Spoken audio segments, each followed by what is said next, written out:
Alright guys, I want to share with you today 5 movies that I think vegans can understand differently to everyone else. I've also tried to leave out the typical ones.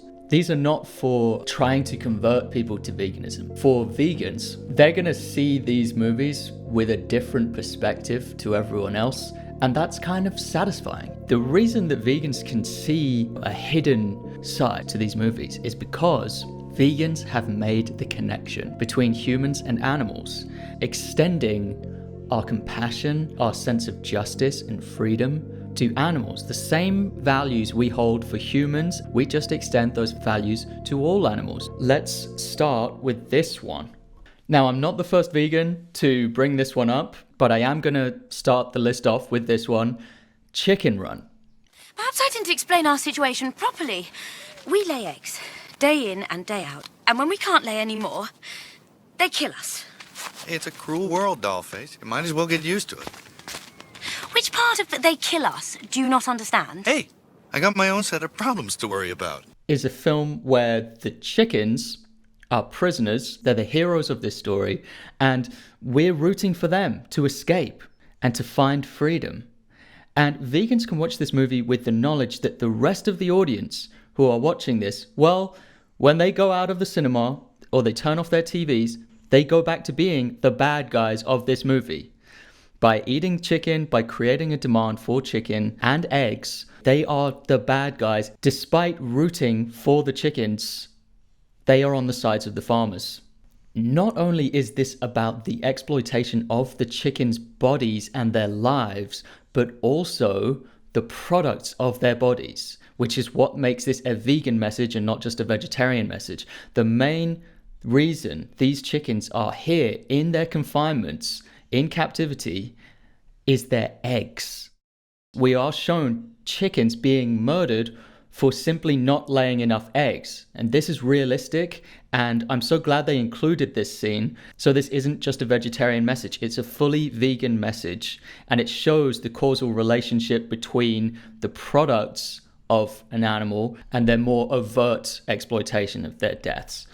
The pie machine is genuinely scary and is a great personification of the automated, unthinking, unfeeling, uncaring nature of the animal agricultural industry.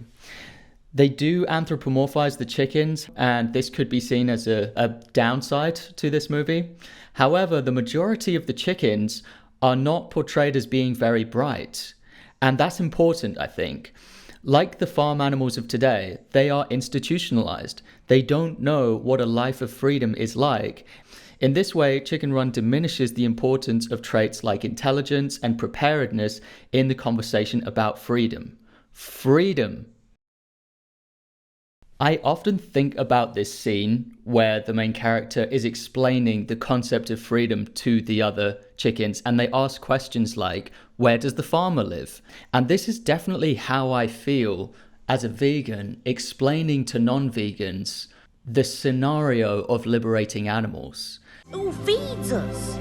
We feed ourselves. Well, where's the farm? There is no farm. Then where does the farmer live?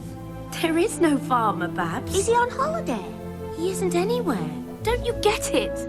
And there are these naive questions that get brought up by non-vegans who have never really fully explored the idea of animal liberation. Very relatable film. I like it. Next one on the list is Spirit. Again, DreamWorks providing us with low-key vegan films. In Spirit, the hero of the story is this horse called Spirit, and you're rooting for the horse. And here's the thing that Spirit does, I would say, better than Chicken Run. The horses in this story are just horses. They're not magical horses. They're not talking donkeys. They are just horses, and being a horse in this movie is enough.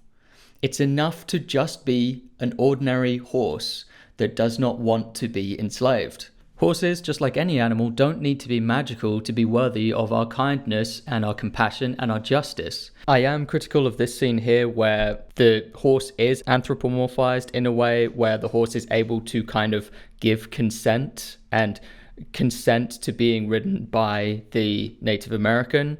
That is unrealistic, far-fetched, and it is an example of anthropomorphizing horses. I will admit that. So it's not perfect, but I'd say this is a very vegan film, one that vegans will get a deep sense of enjoyment from watching.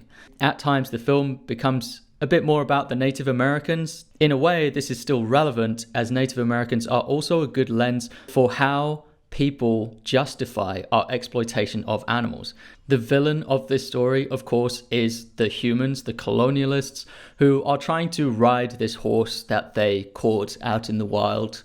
And it's just really frustrating. You can feel that frustration when you watch this scene of the horse being broken in. There are still a lot of vegans actually who think it's okay to ride horses. All horses need to be broken in. Like this, their spirit needs to be broken in order for them to be rideable, essentially.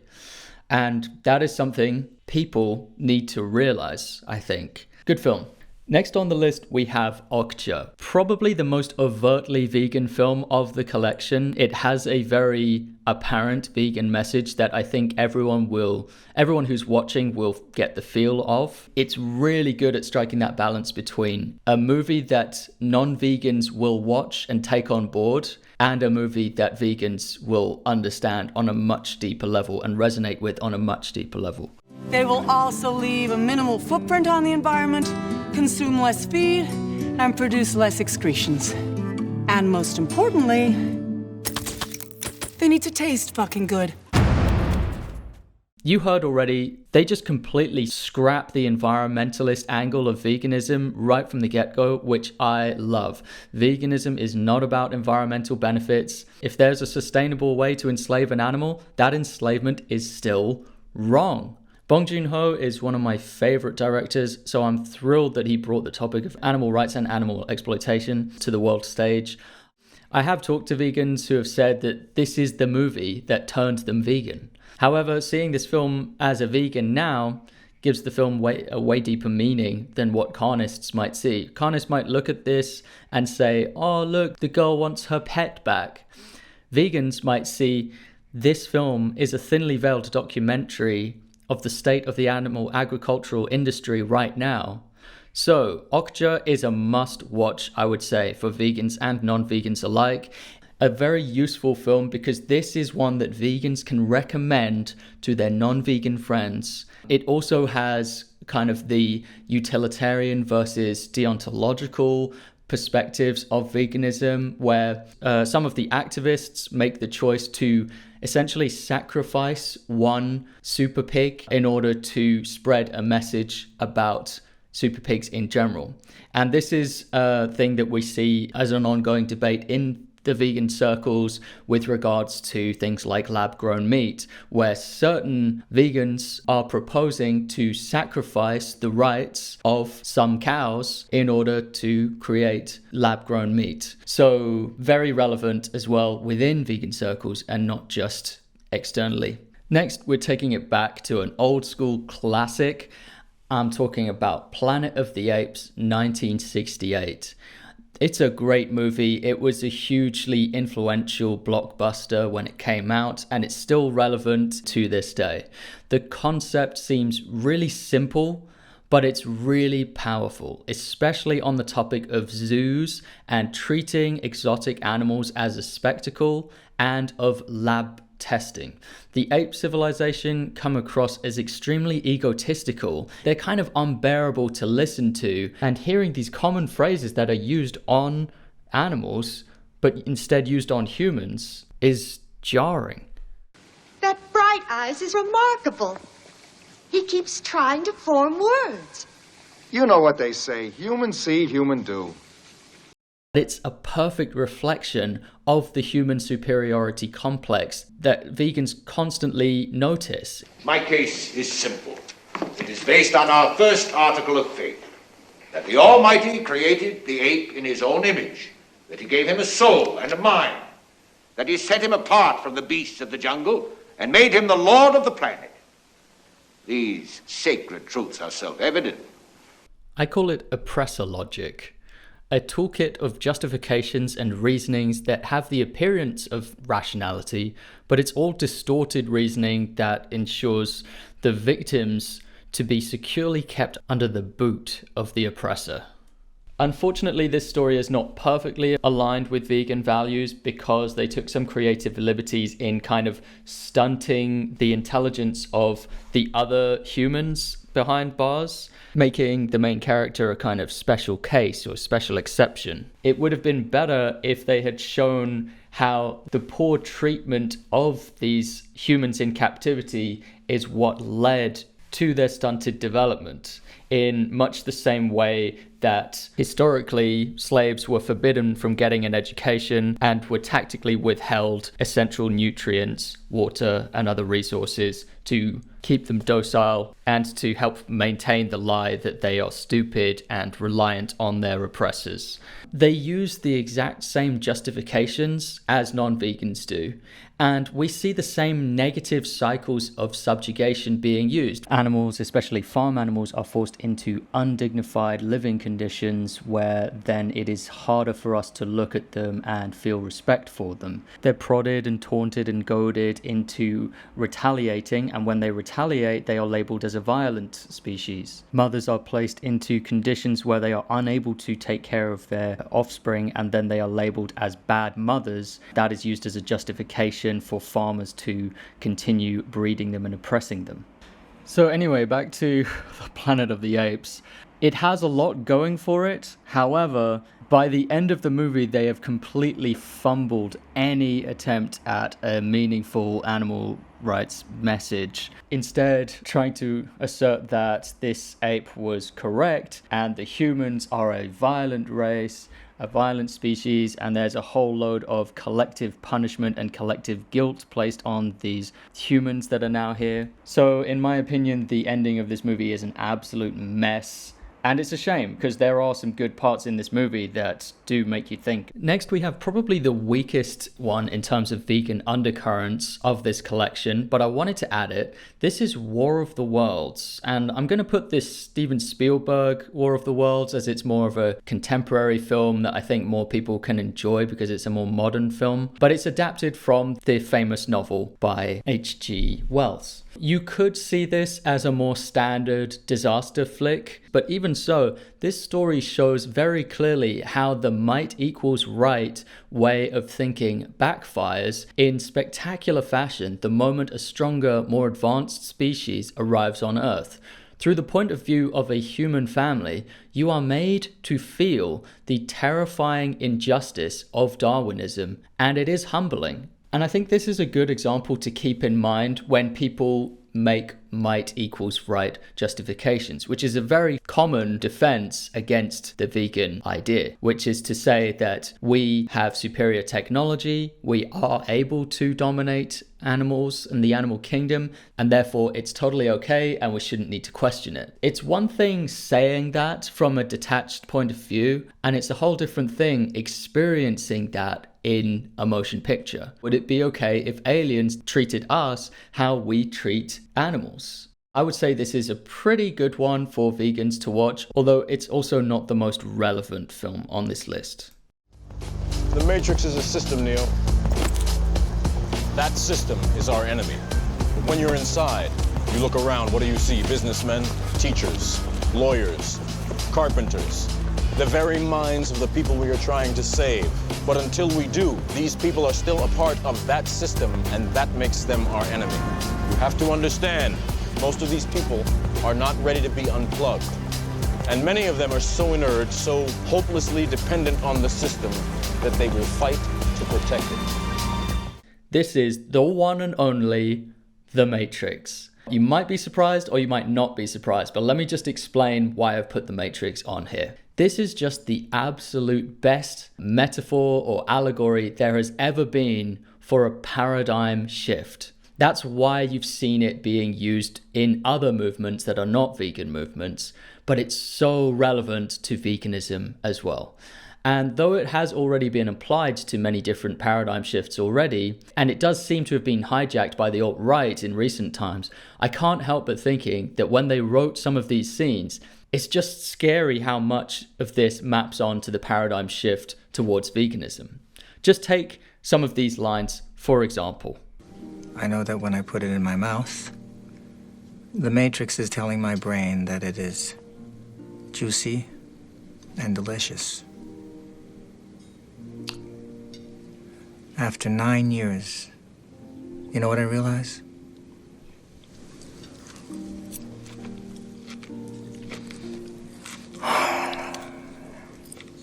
Ignorance is bliss. Come on, you cannot tell me that doesn't strike a chord with vegans. I don't want to remember nothing. Nothing. There are parts of this movie that vegans and vegan activists will see and understand completely differently to the rest of the public. On top of that, it's just one of the best films ever made, so it has great rewatch value. I was going to keep this list at 5, but since starting this list, I have found 2 others that I wanted to add. Fantastic Planet. This is a great little animated movie from the 70s. I have shown a clip from this in a previous video, and I think it has strong animal rights and animal liberation message. Like some of the others on this list, it uses aliens as a tool for criticizing the hypocrisy of non-vegan human supremacists. As well as having a refreshing visual style, you will hear many familiar phrases used by everyday people. Listen.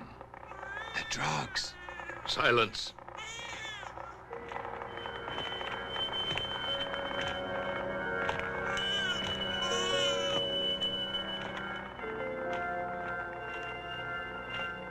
It smells of bones. What vermin? The Great Council should deomize the park more often. Owning a domestic ohm is all right, they're amusing. But all these savage ohms, they steal, they're dirty, and they reproduce at an appalling rate. There's a nest of them there. A whole colony. Let's stamp them out. It explores topics like the ethics of keeping pets. So the humans are kind of treated like rats. They're about the size of rats. And so some of the humans are kept as pets and others are treated like pests and they're eradicated. It's a great movie. I really like it. Lastly, we have the Texas Chainsaw Massacre. I knew this was an acclaimed horror film, but I was put off from watching it because, well, you know, I didn't really want to watch a chainsaw massacre, but I'm glad that I watched it. This movie is a banger. The film starts with a group of youngsters on a road trip. They pass a slaughterhouse and one of the guys enthusiastically talks about the methods they use at the slaughterhouse to kill cows. Well, anyway, they pick up a weirdo hitchhiker who puts them all on edge. The exact kind of hitchhiker you do not want to pick up by the side of the road. To break the ice, the disabled guy brings up the slaughterhouse. You work at that place? Oh, no. How did you get stuck way out here? I was at the slaughterhouse. I got an uncle that works at a slaughterhouse. Hey, my brother worked there. My grandfather, too. My family's always been in me. A whole family of Draculas. Hey, man, did you go in that slaughter room or whatever they call it? The place where they shoot the cattle in the head with that big air gun thing. Oh, that gun's no good. I was in there once with my uncle. No way. With a sledge. See, that was better. They died better that way.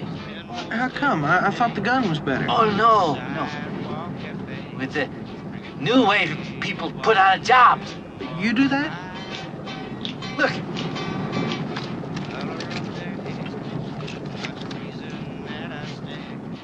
I was the killer. Dang. Let me see him.